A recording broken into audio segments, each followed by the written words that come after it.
শেখ হাসিনা, আসাদুজ্জামান খান কামাল এবং চৌধুরী আব্দুল্লাহ মামুনের মামলার ৫২তম সাক্ষী আমাদের প্রসিকিউশন এবং ইনভেস্টিগেশন এজেন্সি অন্যতম সদস্য Tanvir Hasan Joha digital forensic expert হিসেবে অনারেবল ট্রাইব্যুনালের সাক্ষী। ওনার সাক্ষ্য প্রদানের বিষয়বস্তু ছিল উনি ডিজিটাল ফরেন্সিক যে ইনভেস্টিগেশন করেছেন তার শেখ হাসিনা মামলার তার উনি তদন্তকালে শেখ হাসিনা ৬৯টি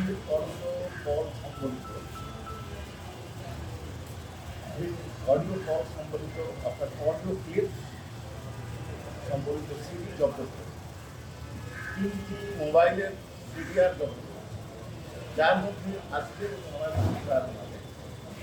শেখ হাসিনা এবং তার নিকটাত্মীয় ঢাকা দক্ষিণ সিটি কর্পোরেশনের মেয়র, তৎকালীন মেয়র ফজলুল তাপসের একটি কথোপকথন, শেখ হাসিনা এবং আসাদুজ্জামান খান কামাল মাকসুদ কামালের অর্থাৎ ঢাকা বিশ্ববিদ্যালয়ের তৎকালীন ভাইস চ্যান্সেলরের একটি কথোপকথন এবং শেখ হাসিনা এবং হাসানুল মাহমুদের সাথে 3টি ফোনালাপের মধ্যে 2টি আজকে অনারেবল ট্রাইব্যুনালে উপস্থাপন করেছে।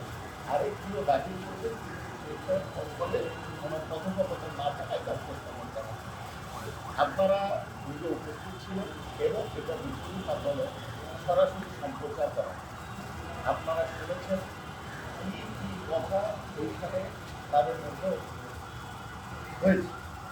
প্রথম যেটা আপনারা উপস্থাপন করা হয়েছে সেখানে শেখ হাসিনা এবং ফজলুল তাপস তাকে খুব পরিষ্কারভাবে উনি বলছেন এই আন্দোলনকারীদেরকে দমনের জন্য উনি লেখা লিখেন, গুলি করে হত্যার নির্দেশ দিয়েছেন, সোজা গুলি করে ড্রোন ব্যবহার করার নির্দেশ দিয়েছেন, ড্রোন ব্যবহার না করে শনাক্ত করে হেলিকপ্টার ব্যবহার করে গুলির কথাও বর্ণনা হয়েছে। এটা ছিল একটা। দ্বিতীয় হচ্ছে শেখ হাসিনা এবং মাকসুদ কামাল সাহেবের যে ফোনালাপ, তাতে দেখা যাচ্ছে উনি ছাত্রদেরকে রাজাকারের সাথে তুলনা এবং এই ক্ষেত্রে ছাত্র রাজাকার বলেছেন। আপনারা শুনেছেন যে রাজা ছাত্রদের স্লোগান দিয়েছিল যে আমরা চাইলাম অধিকার হয়ে গেলাম রাজাকার। এইটাকে উনি অপব্যাখ্যা করে ছাত্রদেরকে রাজাকার বলে ট্যাগ দিয়েছেন এবং তাদেরকে বলেছেন যে এদেরকে অন্য রাজাকারদেরকে ফাঁসি দিয়েছি, এদেরকেও মেরে ফেলা হবে, ফাঁসি দেওয়া।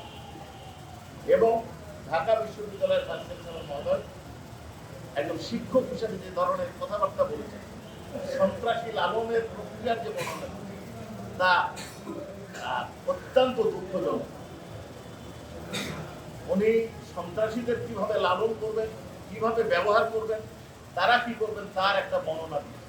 যাই হোক, তার মামলা আজকে বিবেচ্য বিষয় নয়।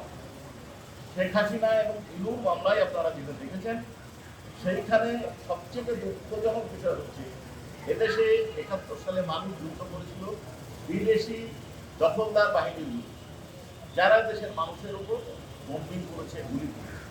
এদেশের একজন সরকার প্রধান যিনি তাকে নির্বাচিত দাবি করেন, তিনি জনগণের বিরুদ্ধে 36 সেনা এবং হেলিকপ্টার ব্যবহার করে গুলি করার নির্দেশ দিয়েছে, বোম্বিং করার নির্দেশ দিয়েছে। এর চেয়ে দুঃখজনক আর কিছু হতে পারে না। এইখানে আরো একটা বিষয় আছে, ইন্টারনেট সেবা উনি বন্ধ করে দিয়েছেন, সেইটাকে ভিন্ন দৃষ্টিভঙ্গিতে উপস্থাপন করার চেষ্টা করেছে।